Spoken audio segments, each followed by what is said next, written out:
Welcome to the 2020 Virtual Candidate Forum. Our desire is to create informed voters by giving the Plant City community an opportunity to meet every candidate on their ballot. At the Greater Plant City Chamber of Commerce, we are a connector and convener in the community of current and rising leaders. When we all work together, we are Plant City Strong. This event would not be possible without community involvement. We would like to thank Tampa Electric, Fried Egg Productions, South Florida Baptist Hospital, the Hillsborough County Farm Bureau, and the many other generous supporters. Without further ado, let's hear from this candidate.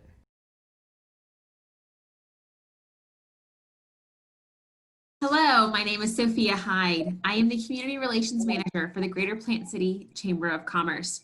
We've been working closely with our Government Affairs Committee, and we've prepared a few questions for every candidate on the ballot running for a position that will represent the residents of the Plant City community. Today, I am here with Mike Owen, who is running for State Representative District 59. Mike, will you please give us a quick introduction of yourself so our viewers can get to know you? Sure. Thank you for having me. It's a real honor. My name is Michael Owen. I'm running for District 59. I was raised in the Brandon area, right in the district. I've lived there my whole life. I'm a small business owner. I'm an attorney by trade. We have about 6 or 7 employees here, and I specialize in doing a lot of property law. I represent a lot of small businesses in our district. But like I said, I grew up right here in Brandon, Florida. I attended a mixture of public and private schools. I went to Burns Junior High, Bloomingdale High School, and then I played on a baseball scholarship at St. Leo University, and then I attended law school up in Michigan. And then I came back here. I worked with Ross Spano, who formerly had the seat before the last gentleman who currently has it. And now I've decided to put my hat in the ring and run. All right. Can you share with our community, why is it that you decided to run for this office? Sure, that's a great question. I always tell people a community helps raise kids, and that's definitely what's happened in my case. I will tell you, I took it a bit personally when the seat flipped last time.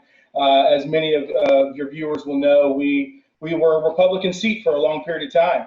And this last time around, the seat flipped to a Democrat. A lot of people in the community were really urging me to run last time, but it just wasn't right for me. I'm a person of faith. I pray about things a lot, and it just didn't feel right last time. Well, when the seat flipped, the community kind of let me know about it, that I should have ran last time, and now I feel really led to do it. If you look and see, you'll see the community has really backed me. If you look at my fundraising, you'll see that most of the small businesses in our community are supporting me. If you drive through our community, you'll see I have sign pollution all over Brandon, Riverview, and Valrico.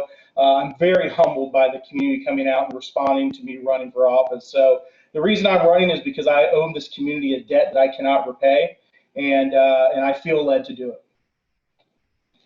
During your time in office, what do you plan to do for the Plant City community? Well, one of the big things that, and this goes for Republicans, independents, and Democrats, I always tell people when you're representing somebody, it's not about what you want to do, it's about what's good for the community. And people in Plant City, Brandon, Riverview, they kind of say the same thing to me. What are you going to do about traffic? Okay. Well, as we all know, traffic and infrastructure, a lot of that has to do with the county. But what we do need to do, especially off 75, I think this is a really big deal. We need to clean up and improve our exits. We've got to do something about gridlock and infrastructure. So that, I think, is a real priority for whoever is representing District 59, because the whole community has echoed that. And that has a lot to do with Plant City as well, because obviously the traffic, I'm from the Valrico area. My parents live off Miller Road in Valrico, and I tell you what, the traffic there at rush hour, it's amazing. So we need to do something about infrastructure. That's a main point. Another thing that's important to me is education. I think that we need more vocational opportunities in our communities. There's no reason you have to drive out to Tampa Votech to learn how to do air conditioning, to learn how to do auto mechanic or welding. I tell people now, that we need to praise young people that are wanting to get to develop or cultivate a skill. And we really don't have a lot of those options in Brandon, Riverview, Plant City. So that's something I would like to work on to create more vocational opportunities for young people and even now older people, because right now we're facing a pandemic and a lot of people have lost their jobs. So a lot of people are gonna have to go to work and do some other type of work. So we want to also lessen taxes. We want to make it easier for people to get occupational licenses so that we can get our community back to work. If you drive around Plant City, Brandon, Valrico, there's one common thread that you'll see. You'll see that we have lots of small businesses, right? With the exception of, Progressive and a couple of big companies, they're all small businesses. And I've been representing a lot of them my whole life. I've currently been helping people with the PPP loans, but those funds are about to run out. So we've got to come up with some good ideas to get our community back to work and get small businesses working. Another thing that I'm running on is law and order. I never thought I would do that. I'm one of the big proponents that I really feel like our men and women in blue have really been disrespected this time around. Right now we're facing, and again, I don't want to bash the other party, but from what I'm seeing now is there's a lot of people that are coming out basically saying, hey, I'm a socialist, or hey, I don't believe in the Constitution, we should defund the police. I will oppose any effort on any front of any of those three things. So that's another thing. Obviously, I'm a pro-life candidate as well. I'm hoping that the heartbeat law, Mike Beltran, I know, has been really working on that out in Lithia, who has endorsed me. And, that's something that I would like to work on as well. And then obviously preserving and protecting the rights to the Second Amendment. I have an A rating from the NRA, as well as the Florida Right to Life. And I've also been endorsed by the United Christians Coalition. Due to the decrease in tourism and spending this year, how will you address the budget shortages? Where will you cut and where will you prioritize? Yeah, well, that's a big, pretty loaded question. Budget cutting right now, obviously I haven't had the benefit of being on the House floor. So it would be pretty reckless of me to sit here and tell you I would cut X, Y, and Z. And do A, B, and C. So I don't think at this point I would be able to answer that question in full. But what I can tell you is, I'm for cutting taxes. Obviously, the budget. What's happened to the budget right now is we were in a golden age here in Florida. Things were going good before this global pandemic and all this civil unrest. We had a surplus, or we still have a surplus. So. Tourism is a big thing for the state of Florida. If you look at our coastlines, obviously we won't be representing any coastlines.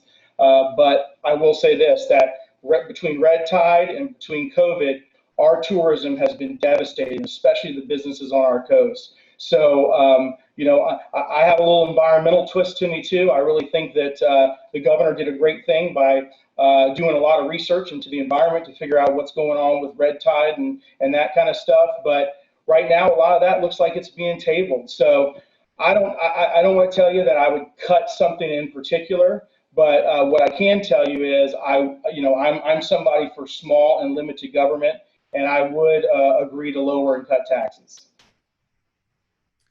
If elected, what is your priority for your first term in office? I would say one of my priorities, or the first and most important priority, is getting my community back to work, and that would be cutting any red tape that we can, getting Brandon, Riverview, Valrico back to work. Right now there's so many people that are hurting. I know the unemployment's been a very difficult process as well. We definitely need to improve on that. But rather than looking back, obviously we do need to improve the unemployment process. We need to figure out what is going to make it to where businesses can reopen, okay? So I think that's a real critical step, is making it easy for small businesses or people to start a small business. I alluded to it earlier on trying to cultivate and develop vocational skills.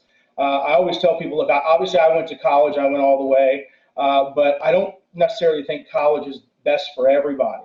So we need to have the ability for people to use their skills. I used to be on every billboard in Brandon, used to see my face everywhere, but now 1 Hour AC and Ben Franklin Plumbing are on every billboard. The reason is they can afford it. They make more money than lawyers. So I think that's a real critical thing, is that we make it to where small businesses can get back to work in our community. That's it for the questions that the committee prepared. Is there anything else that you would like the viewers to know before we go? Sure. Yeah, I want to make it clear that I am a person of faith. I feel led to do this. I've outraised my opponent in this race. I've got all the really good endorsements from my side of the pond. Stacey White has endorsed me, Melissa Snively, Jim Boyd, who hopefully will be the next senator from Lithia all the way up to Manatee County. As I stated before, I also have an A rating from the NRA and the Florida Right to Life Coalition. And I'm ready to win this thing. It's time for us to flip this seat back. The Democrats were renting this seat, is the way I look at it, for 2 years, and it's time for a Republican to take the seat back, and I'm ready to do it. So I appreciate you all having me here today. It means a lot to me. Plant City is a very important place to me. I'm a Harley rider, so I always ride my motorcycle out to Plant City, and I've always loved the strawberry fields and being a part of the Strawberry Festival. And just the whole economy, culture, and everything that they have out there is just wonderful. So I want to thank the Plant City Chamber of Commerce for having me here today. Yeah. Well, thank you for sharing with us and coming to speak with us, and good luck in your race. Okay, God bless you. Thanks. Bye-bye. Bye.